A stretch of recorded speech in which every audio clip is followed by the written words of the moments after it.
আচ্ছা দেবী, দুদিন পরে তো তোমার জন্মদিন, তুমি কি চাও বলো? নানা কিচ্ছু চাইনি আমি, আজীবন ভালোবাসা ছাড়া। না, আমাকে ছোড়ো না, আমাকে ছেড়ে দাও, ছেড়ে দাও আমাকে। না, আমি তোমাদের পায়ে পড়ছি। কি ভেবেছিলি বাঁচাও আর নীলিমা, পেয়ে যাবি? আমাকে তুমি বাঁচাও। তিনজনকে বাঁচাও শেষ বাঁচাও করেছি, নীলিমা, আমাকে বাঁচাও যেভাবে তুমি, আমায় বাঁচাও। দগ্ধে। কিছু গল্প, কিছু বাস্তব, কিছু প্রেম, কিছু বন্ধুত্ব, এই সব নিয়ে সেজে উঠুক গল্প হলেও সত্যি। শুনতে থাকো গল্প হলেও সত্যি। নমস্কার, কেমন আছো সবাই? আপনারা শুনছেন গল্প হলেও সত্যি এপিসোড নাম্বার 5। প্রথমেই বলে রাখি, আমাদের আজকের গল্প কঠোরভাবে প্রাপ্তবয়স্কদের জন্য। আমাদের আজকে গল্প পাঠিয়েছে নীলিমা বসু, তাকে অনেক ধন্যবাদ। আমি অর্ঘ্য, আমার সঙ্গে আছে রিয়া। শুরু হচ্ছে আজকের গল্প।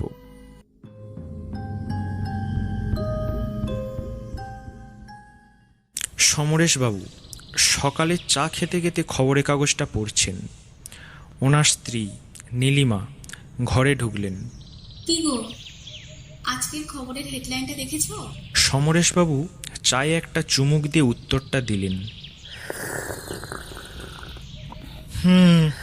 দেখলাম। পরকীয়ার জেরে স্বামীর হাতে স্ত্রীর খুন। স্বামীর পরকীয়া জানতে পেরে যাওয়ায় স্ত্রীকে কুপিয়ে খুন করলো স্বামী। উফ, কি সাংঘাতিক বলো। যত সব ফালতু খবর। কি, এটা ফালতু খবর? বলি ফালতু খবর না তো কি? দেশের যে অবস্থা, সেসব খবর কোনো কাগজে দেবে না। যত সব আলতু ফালতু খবর দিয়ে হেডলাইনগুলো ভর্তি করবে, যত সব। হ্যাঁ হ্যাঁ, সেই তো, ফালতু খবর তো হবেই। তোমরা সব পুরুষ মানুষরা একরকম, সব কিছুই তোমাদের ফালতু মনে হয়। সমরেশবাবু কোনো কথায় কান না দিয়ে চা খেতে খেতে খবরের কাগজে মন দিলেন।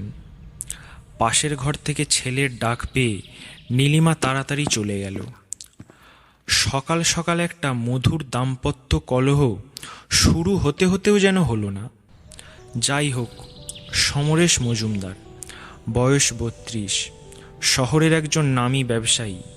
ছোটবেলা থেকেই সমরেশবাবুর আর্থিক অবস্থা খুবই ভালো। এই শহরের সবথেকে বড় জুয়েলারি ব্যবসা ছিল তার বাবার। বাবা মারা যাওয়ার পর ব্যবসার সমস্ত দায়িত্ব সে নেয়। এখন শহরের বাকি জুয়েলারি ব্যবসাদাররা তার আশেপাশেও নেই। তিনি একজন সমাজের নামি দামি ব্যক্তি। তিনি এখন সমাজের হাই প্রোফাইল ব্যক্তিদের মধ্যে পড়েন। ওনার স্ত্রী নীলিমা সাদামাঠা বাঙালি হাউসওয়াইফ, একেবারে পল্লীগ্রামের মেয়ে। ঠাকুর দেবতা থেকে শুরু করে ভূত ভবিষ্যৎ সবেতেই অগাধ বিশ্বাস। ফলে এইসব নিয়ে সমরেশবাবুর সঙ্গে মাঝে মধ্যেই টুকটাক ঝামেলা লেগে থাকে। সেদিন চা খাওয়ার ঘণ্টাখানেক পর, নীলিমা কোথায় গেলে? কটা বাজে খেয়াল আছে? তুমি জানো না আজ রবিবার, আমাদের শোরুমে কীরকম কাস্টমারের চাপ থাকে? বলি, আমার কাজের ব্যাগপত্র সব গোছানো হয়েছে? হ্যাঁ হ্যাঁ, দিচ্ছি বাবা দিচ্ছি, সব সময় তোমার তাড়াহুড়ো। সমরেশবাবু শোরুমে যাওয়ার জন্য রেডি হচ্ছেন। প্রত্যেক দিন সকাল 9টার সময় বেরিয়ে যান, বাড়ি ফেরেন অনেক রাত করে। সেদিন প্রায় রাত 12টার সময় সমরেশবাবুর গাড়ি বাড়ির সামনে এসে থামল।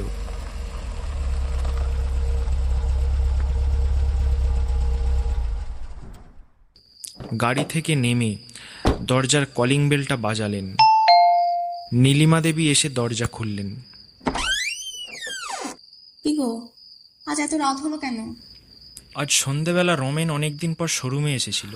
রমেন সাহা, সমরেশের বন্ধু, শহরের বিখ্যাত পলিটিশিয়ানের একমাত্র ছেলে। সমরেশ ও রমেন কলেজ জীবনের বন্ধু। বাবা, হঠাৎ কি মনে করে? সামনের রবিবার রমেনের ছেলের জন্মদিন, ইনভাইট করতে এসেছিল। বললাম বাড়িতে আসার জন্য, এলো না। তার সঙ্গে টাইম স্পেন্ড করতে গিয়ে আজ একটু বেশি দেরি হয়ে গেল। বুঝতেই পারছো, অনেকদিন পর দেখা। হুম, ঠিক আছে, যাও ফ্রেশ হয়ে নাও, আমি খাবার রেডি করছি। কিছুক্ষণের মধ্যে দুজনে রাতের খাবার খেয়ে ঘুমাতে চলে গেল। পরদিন সকালে সমরেশবাবুর ঘুমটা ভাঙল তার রুমের ভেতরে রাখা টেলিফোনের শব্দে।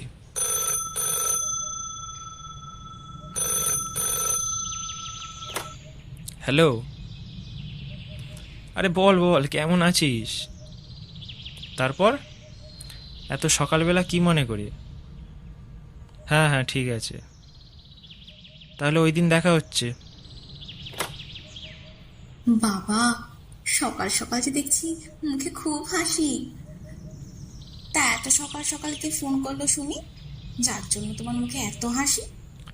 তোমার নীলাদ্রিকে মনে আছে, যে আমাদের বিয়েতে এসে বিয়ের সময় একটু অসুস্থ হয়ে পড়েছিল?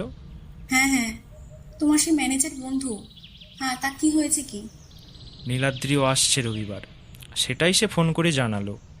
নীলাদ্রি সমরেশের আর এক কলেজ ফ্রেন্ড, একটা বড় কোম্পানির ম্যানেজার। কলেজে ওরা 4টে বন্ধুর একটা গ্রুপ ছিল: সমরেশ, রমেন, নীলাদ্রি ও আকাশ। ওরা সবাই রবিবার আসছে, একমাত্র আকাশ ছাড়া। আকাশ মুম্বাইয়ে সেটেল হয়ে গেছে, সেও একজন বড় বিজনেসম্যান। সমরেশ তাড়াতাড়ি করে রমেনকে ফোন করলো। হ্যালো রমেন, বলছি আকাশকে ওই দিন ফোন করে আসতে বল না, তাহলে অনেক দিন পর 4জন আবার এক জায়গায় হতাম। হ্যাঁ, কি বলছিস? আসতে পারবে না কেন? ও আচ্ছা, ওকে ওকে ওকে ওকে। রমেন জানালো আকাশের ওই দিন একটা ইম্পর্টেন্ট বিজনেস মিটিং আছে, তাই সে আসতে পারবে না। যাই হোক, অনেক দিন পর পুরনো 2 বন্ধুর সঙ্গে দেখা হবে, এটা ভেবে একটু এক্সাইটেড ছিল সমরেশ। যথারীতি খাওয়া দাওয়া শেষ করে সেদিন শোরুমে চলে গেল। বাড়ি ফিরল রাত 10টায়। বাড়িতে ঢুকতেই নীলিমা তাকে জানালো, শোনো না কি বলি, তোমার বন্ধু রমেন বাড়ির টেলিফোনে ফোন করেছিল। আকাশের নাকি ওদিন বিজনেস মিটিংটা ক্যান্সেল হয়েছে, সে রবিবার আসছে, এটাই তোমাকে জানিয়ে দিতে বলেছিল। বাহ, অবশেষে দীর্ঘ 8 বছর পর 4জন আবার এক জায়গায় হব। এই সব কথাবার্তার শেষে সমরেশ ফ্রেশ হতে চলে গেল। সেদিন রাত্রে 2টি ঘটনা ঘটে। প্রত্যেক দিন ডিনার করার পর সমরেশ বাড়ির বাইরে এসে একটা সিগারেট খায়, তারপর ঘুমাতে যায়। সেদিনও ডিনারের পর সমরেশ বাইরে এলো, একটা সিগারেট ধরালো। সিগারেটটা খেতে খেতে সমরেশের হঠাৎ লক্ষ্য পড়ল বাড়ির গেট থেকে কিছুটা দূরে একটা জায়গায় সাদা মতো কিছু একটা পড়ে আছে। সমরেশ কাছে গিয়ে সেটা কুড়ালো, দেখলো একটা কাগজ। কাগজের উল্টো দিকে আঁকা বাঁকা অস্পষ্ট অক্ষরে লেখা 18 অক্টোবর সানডে, আবার দেখা হচ্ছে, অপেক্ষায় থাকলাম। সমরেশ ভেবে দেখল রবিবার, মানে যেদিন রমেনের বাড়িতে তার যাবার কথা, সেদিন 18 অক্টোবর। সমরেশ একটু অবাক হলো। সে এদিক ওদিক দেখল, না, কাউকে তো দেখতে পেল না। সিগারেটটা শেষ করে সে বাড়ির ভেতরে চলে গেল। কুড়িয়ে পাওয়া কাগজটার কথা নীলিমাকে কিছু বলল না, শুয়ে পড়ল। মাঝরাত হঠাৎ নীলিমা, এই সমরেশ, সমরেশ, আরে ওঠো না। কি গো?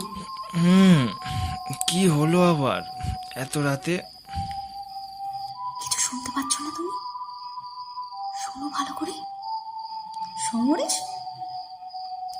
এই উফ, কি হয়েছে বলো তো তোমার এত রাতে? তুমি সত্যিই কিছু শুনতে পাচ্ছ না?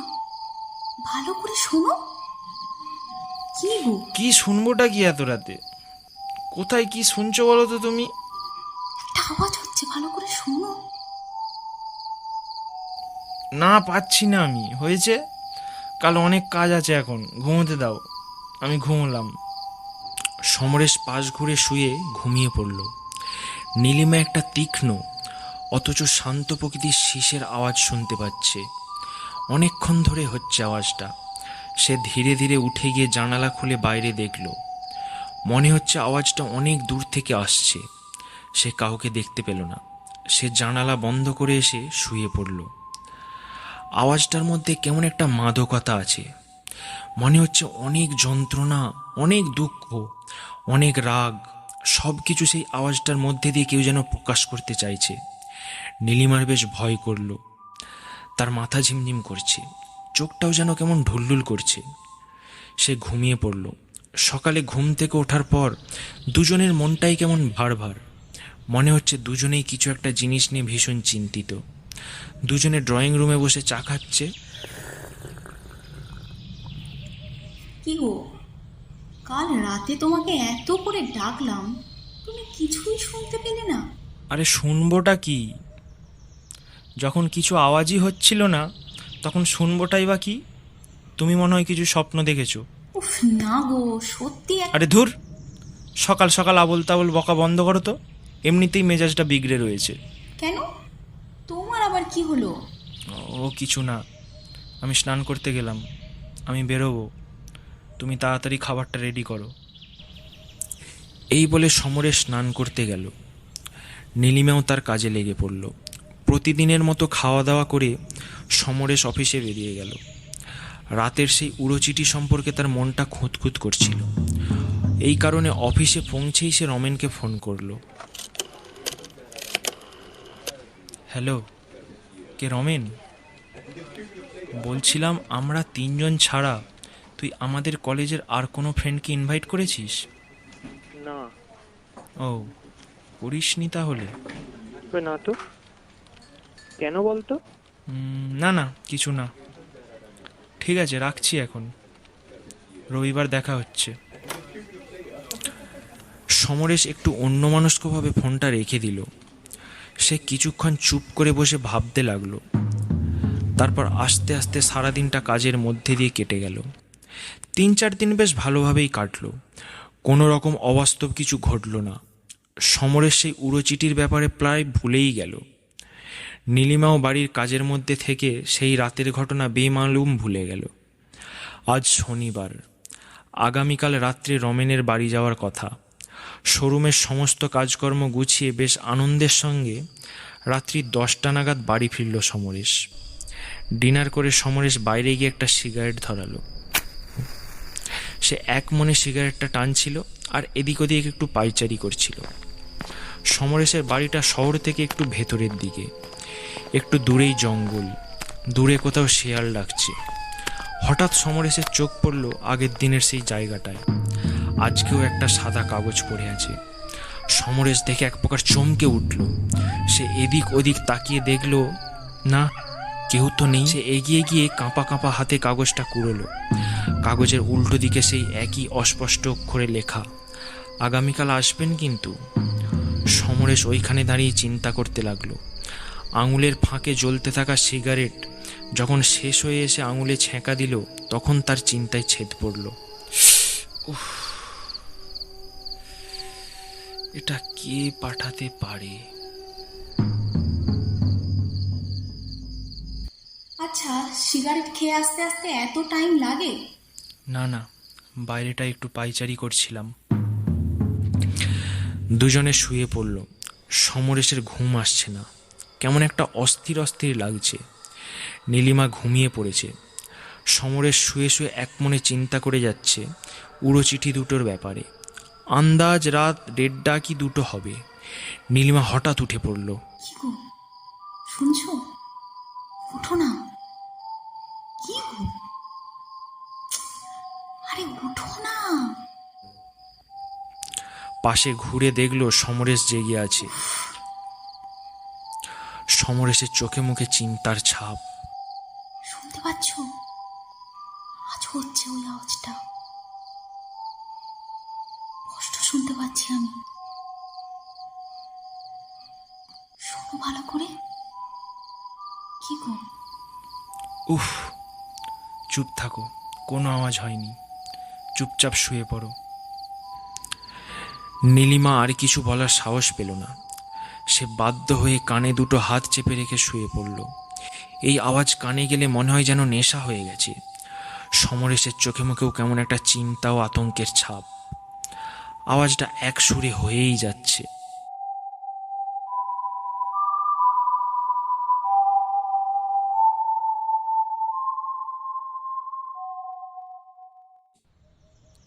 রবিবার সকাল। আজ সমরেশ শোরুমে যায়নি। গতকালই সমরেশ তার কর্মচারীদের আজকের সমস্ত কাজ বুঝিয়ে দিয়ে এসেছে। রাতে কারোরই ভালো ঘুম হয়নি, তাই সকালে দুজনেই একটু দেরি করে উঠল। কই গো, চাটা আনবে তো? হ্যাঁ আনছি, একটু বসো।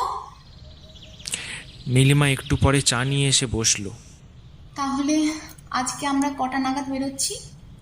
পাক্কা সন্ধ্যা 7টার সময় আমরা বাড়ি থেকে বেরোবো। সেদিন সারাদিন বাড়ির কাজকর্মের মধ্যে দিয়ে কাটলো। সন্ধ্যা হলো। 6:45 নাগাদ সমরেশ রেডি হয়ে নিচে নেমে এলো। বাড়ির সামনে রাখা গাড়িটার কাছে এসে নীলিমার জন্য অপেক্ষা করতে থাকলো। একটু পরে নীলিমা নেমে এলো। সে আজ একটা লাল শাড়ি পরেছে। দেখো তো আজকে আমাকে কেমন লাগছে দেখতে। সমরেশ একবার নীলিমার দিকে চেয়ে চমকে উঠল। এটা তো সেই শাড়ি, হুবহু একই রকম। সমরেশের চোখ বিস্ফারিত হয়ে গেল। কি গো, হুম? অমন হাঁ করে কি দেখছো? কেমন লাগছে বলবে তো? ভালো। শুধুই ভালো? না না, খুবই ভালো হয়েছে। এবার চলো, না হলে যেতে দেরি হয়ে যাবে। এমনিতেই তোমার সাজগোজের চক্করে অনেক লেট হয়ে গেছে। হুম, চলো চলো। দুজনে গাড়ি করে রওনা হলো রমেনের বাড়ির দিকে।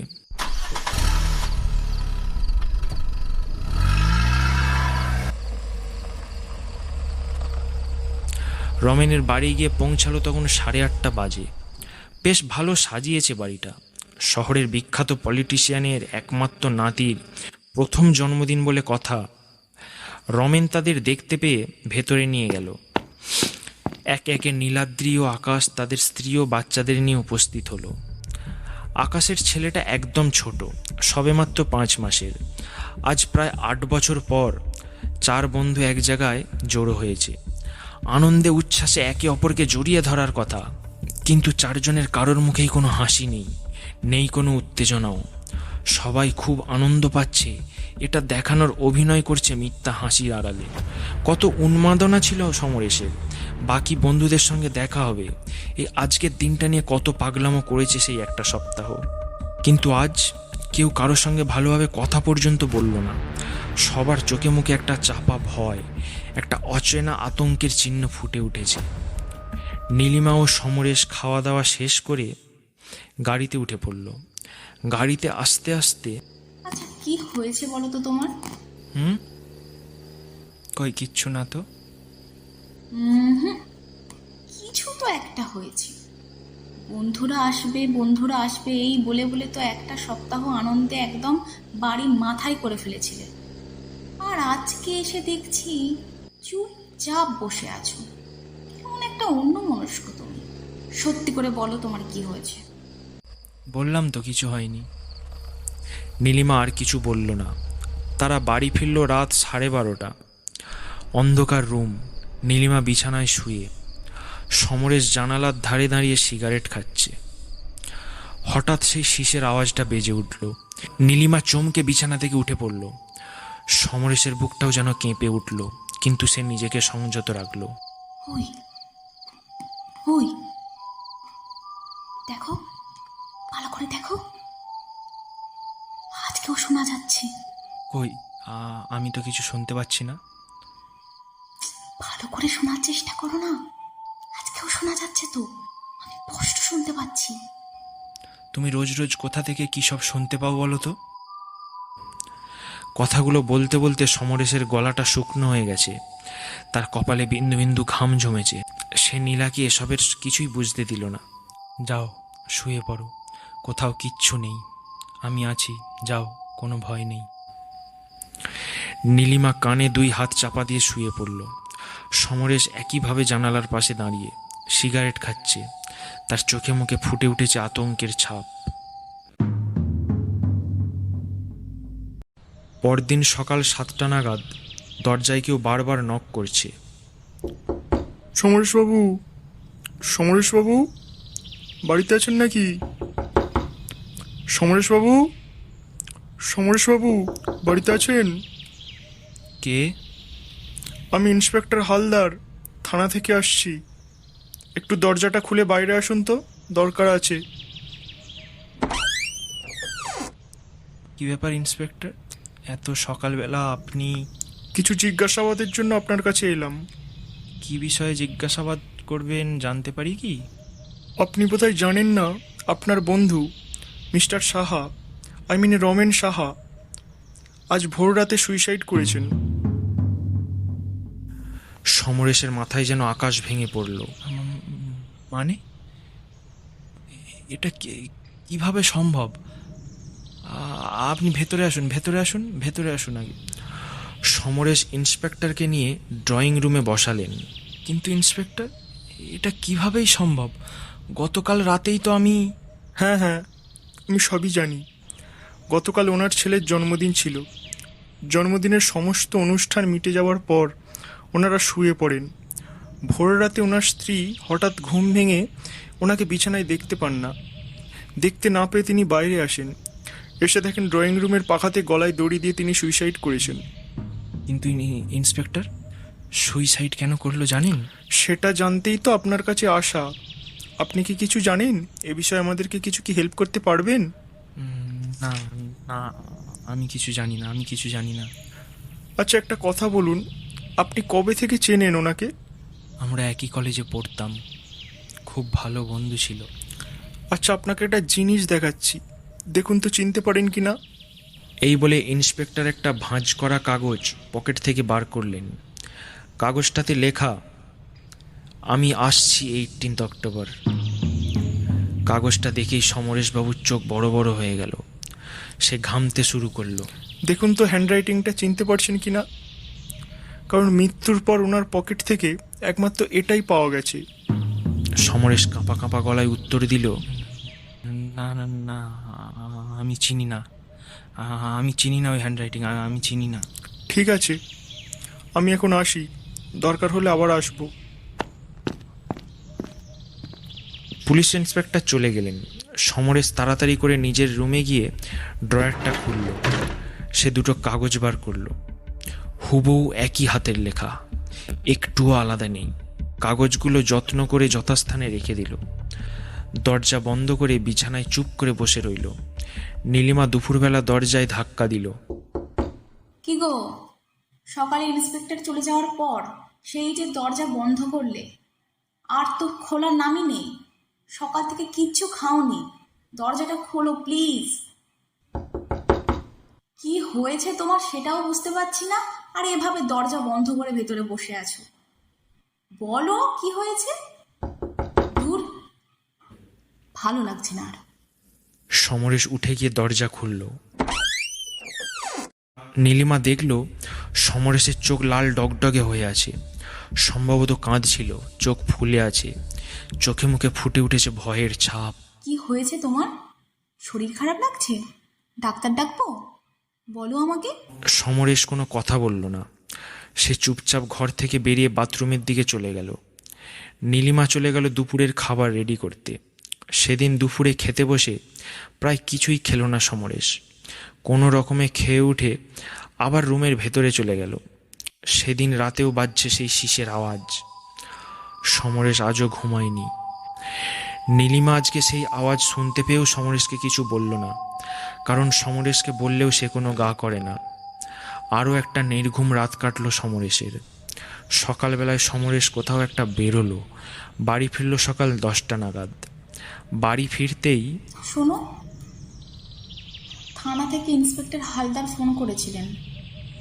তোমাকে একবার বললো থানায় যেতে। কেন? কাল রাতে তোমার বন্ধু নীলাদ্রিকে কেউ খুন করেছে। বডি থানার ভেতরে রাখা আছে। সমরেশের মাথায় আকাশ ভেঙে পড়ল। সে দাঁড়িয়ে ঠকঠক করে কাঁপতে লাগলো। সে কোনো রকমে নিজেকে সামলে নিয়ে তৎক্ষণাৎ বেরিয়ে পড়ল থানার উদ্দেশ্যে। থানায় পৌঁছে দেখল গেটের বাইরে একটা ডেড বডি রাখা। আসুন সমরেশবাবু, কাল রাতে খাওয়া দাওয়ার পর বাইরে হাঁটতে গিয়েছিলেন, তখনই কেউ এই কাজটা করেছে। এই বলে অফিসার ডেড বডির ওপর চাপা কাপড়টা সরিয়ে দিলেন। মুখের দিকে তাকিয়ে সমরেশ আঁতকে উঠল। সঙ্গে সঙ্গে চোখ বন্ধ করে ফেলল সে। উফ, কি নির্মমভাবে হত্যা করেছে তাকে। গোটা শরীরে কেউ সিগারেটের ছ্যাঁকা দিয়েছে, চোখে মুখে ভর্তি সেই দাগ। জ্ঞান হারানোর মতো অবস্থা হলো। আরে সমরেশবাবু, সামলান সামলান, নিজেকে সামলান। এই হাবিলদার, ধরো ওনাকে, ধরো ধরো। দুজন হাবিলদার সমরেশবাবুকে ধরে জিপে করে বাড়ি পৌঁছে দিল।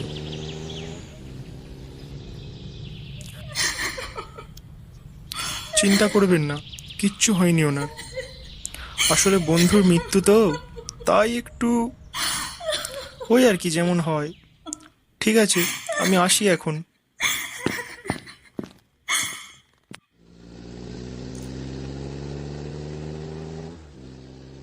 পুলিশ গাড়ি চলে গেল।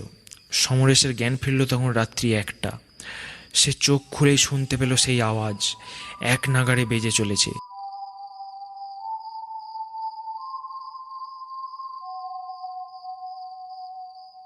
নীলিমা তার পাশে বসে আছে। সেই রাতে কেউ ঘুমালো না। সকালের চা গলা দিয়ে নামছিল না। সকালের পেপারটা হাতে নিয়ে একটু চোখ বুলালো, সঙ্গে সঙ্গে পেপারটা তার হাত থেকে পড়ে গেল। নীলিমা ব্যাপারটা দূর থেকে দেখলো, সেও দৌড়ে এসে পেপারটা পড়তে লাগলো। মুম্বাইয়ের নামী ব্যবসায়ী আকাশ রায় গতকাল গোডাউনে অগ্নিদগ্ধ হয়ে মারা গেছেন। নীলিমার হাত থেকেও পেপারটা পড়ে গেল। এই কদিনে সমরেশের জীবনে এক বিপর্যয় নেমে এসেছে। প্রত্যেক দিন সকালে উঠে একটা করে মৃত্যুর সংবাদ পাচ্ছে সে। সেদিন সারাদিন কিছু খেলো না। পরের দিনকে ঘরের এক কোণে ঘাপটি মেরে বসে আছে আর বলে চলেছে, ও আসছে, ও ও আসছে, আমাকে মেরে ফেলবে, ও আসছে, আসছে আসছে, আমাকে মেরে ফেলবে, আমাকে মেরে ফেলবে, আমাকে বাঁচাও নীলিমা, আমাকে কে বাঁচাও। আসবে সমরেশ, কে আসবে? ও আমাকে ছাড়বে না, ছাড়বে না, আমাকে মেরে ফেলবে, মেরে ফেলবে আমাকে, আমাকে বাঁচাও নীলিমা, আমি মরতে চাই না, আমি মরতে চাই না, আমাকে বাঁচাও শান্ত হও নীলিমা। সমরেশ, শান্ত হও, খুলে বলো আমাকে সবটা প্লিজ। নীলিমা, নীলিমা, আমি একজন অপরাধী, আমি একজন অপরাধী নীলিমা, আমি একজন পাপী, আমার মতো পাপী আর কেউ নেই, আমার মতো পাপী আর কেউ নেই নীলিমা। কি বলছো এসব? হ্যাঁ হ্যাঁ হ্যাঁ, আমি ঠিকই বলছি নীলিমা, আমি ঠিকই বলছি, আমি ঠিকই বলছি, আমি একজন পাপী। আজ থেকে 8 বছর আগে আমি যা পাপ করেছি তার কোনো ক্ষমা নেই, তার কোনো ক্ষমা নেই নীলিমা, কোনো ক্ষমা নেই। 8 বছর 8 বছর আগে আমি, রমেন, নীলাদ্রি ও আকাশ চারজনেই কলেজের ফাইনাল ইয়ারে পড়ি। তখন হোস্টেলে থাকতাম। সেই সময় সমস্ত ধরনের নেশা করতাম। আমরা চারজন একই রুমে থাকতাম। আমাদের হোস্টেল পরিষ্কার পরিচ্ছন্ন করার জন্য একটা বিবাহিত মেয়ে ছিল, নাম তার দেবী। সেই বয়সে এমন কোনো খারাপ কাজ ছিল না যা আমরা করিনি চারজন। আমাদের চারজনের কামনার আগুন গিয়ে পড়েছিল সেই মেয়েটার ওপর। ঠিক করলাম যে করেই হোক মেয়েটাকে আমাদের ফাঁদে ফেলতেই হবে। সেই মতো আমি ধীরে ধীরে দেবীকে আমার ভালোবাসার জালে ফেলতে লাগলাম। সেই প্ল্যানের মাস্টার মাইন্ড ছিলাম আমি। দেবীর বর ছিল মাতাল, তাকে মারধর করত। একদিন জানতে পারলাম তার একটা 1 বছরের ছেলে আছে। মাঝে মাঝে তাকে টাকা পয়সা ধার দিয়ে সাহায্য করতাম। কাজেই বেশি সময় লাগলো না তাকে ভালোবাসার জালে ফেলতে। 18 অক্টোবর তার জন্মদিন ছিল। তার 2 দিন আগে তাকে আমি ডাকলাম। আচ্ছা দেবী, 2 দিন পরে তো তোমার জন্মদিন, তুমি কি চাও বলো? কিচ্ছু চাই না। আহ, লজ্জা নয়, বলো কি চাও? না না, কিচ্ছু চাইনি আমি, আজীবন ভালোবাসা ছাড়া। আমিও তাদের দলে বারবার মরে যাই যারা। না না, কিচ্ছু চাইনি আমি, আজীবন ভালোবাসা ছাড়া। তুমি ভালোবেসে যা দেবে আমার তাই নেব। ঠিক আছে, আজকে এই লাল শাড়িটা তোমাকে আমি দিলাম। আর হ্যাঁ, জন্মদিনের দিন ঠিক রাত্রি 8টার সময় নদীর পাড়ে যে বাংলোটা আছে সেইখানে এসো, তোমার জন্য সারপ্রাইজ আছে। ও, সেটা ছিল আকাশের বাবার কেনা বাংলো। কেউ থাকে না, ফাঁকাই থাকে, তাই আমরা আগে থেকেই প্ল্যান করে রেখেছিলাম। 18 অক্টোবর আমরা চারজন মদ, মাংস, বিড়ি, সিগারেট সব নিয়ে সেই বাংলোতে বিকাল থেকেই পার্টি করছিলাম। সবারই নেশা হয়েছিল। কথা মতো দেবী এলো। এসে বাকি তিনজনকে দেখে ঘাবড়ে গেল। সমরেশ, এরা এখানে কেন? কেন মানে? ওরা না হলে হয় নাকি?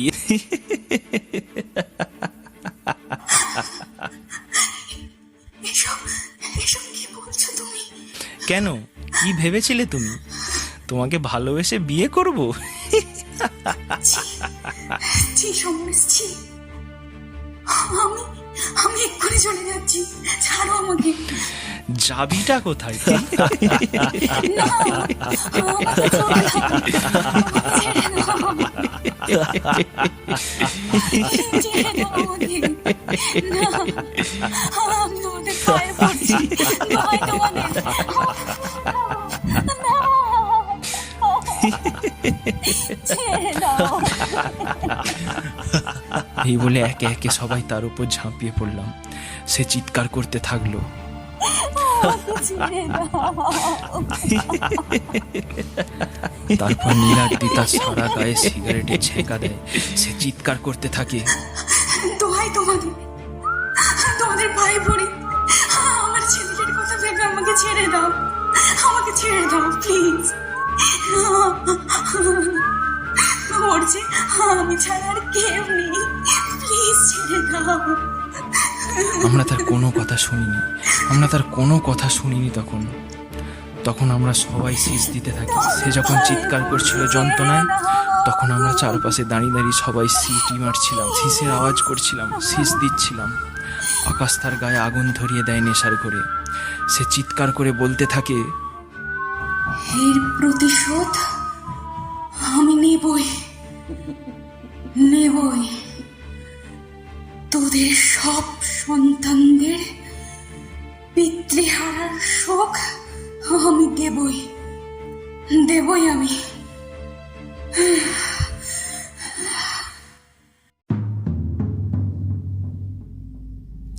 তারপর রমেন আর আমি তাকে ধরে গলায় দড়ি দিয়ে ঝুলিয়ে দিই। সে মারা যাবার পর তাকে নদীতে ফেলে দিই আমি।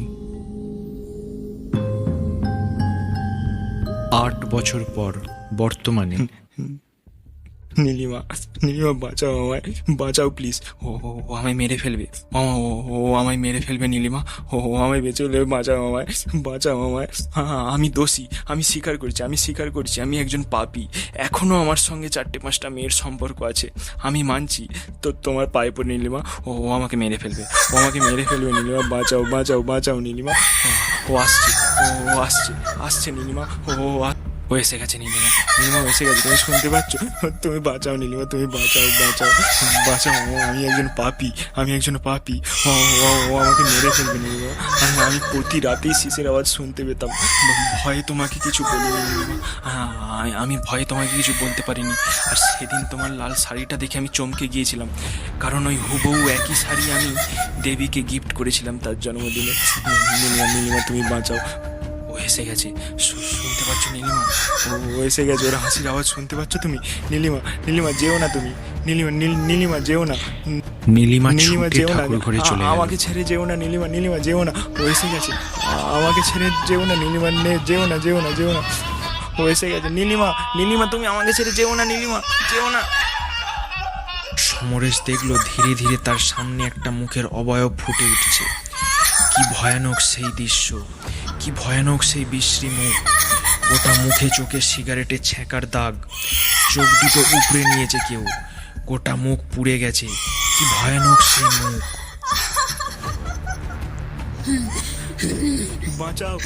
বাঁচাও নীলিমা, কি ভেবেছিলি আমাকে তুমি বাঁচাও, পার পেয়ে যাবি? বাঁচাও নীলিমা, তিনজনকে শেষ করেছি, যেভাবে আমায় দগ্ধে মেরেছিলি, ঠিক সেভাবেই তোদের মারবো। বাঁচাও নীলিমা, আমাকে তুমি বাঁচাও নীলিমা, আমাকে বাঁচাও তুমি, বাঁচাও নীলিমা, আমাকে তুমি বাঁচাও। এইভাবে কিছুক্ষণ সমরেশ চিৎকার করার পর আমাকে বাঁচাও তুমি। দেখলো সেই মুখের অবয়বটা আস্তে আস্তে মিলিয়ে যাচ্ছে। সমরেশ অবাক হয়ে সেদিকে তাকিয়ে থাকলো। তুমি কিচ্ছু ভেবো না সমরেশ, তোমার কিচ্ছু হবে না। আমার প্রার্থনার জোরে ওই পিশাচিনী তোমার কিচ্ছু করতে পারবে না, কারণ স্বামী স্ত্রীর পবিত্র সম্পর্কের মাঝে কোনো অপশক্তি নেই যে ক্ষতি করতে পারে। ভালোবাসার চেয়ে পবিত্র শক্তি আর কিচ্ছু নেই।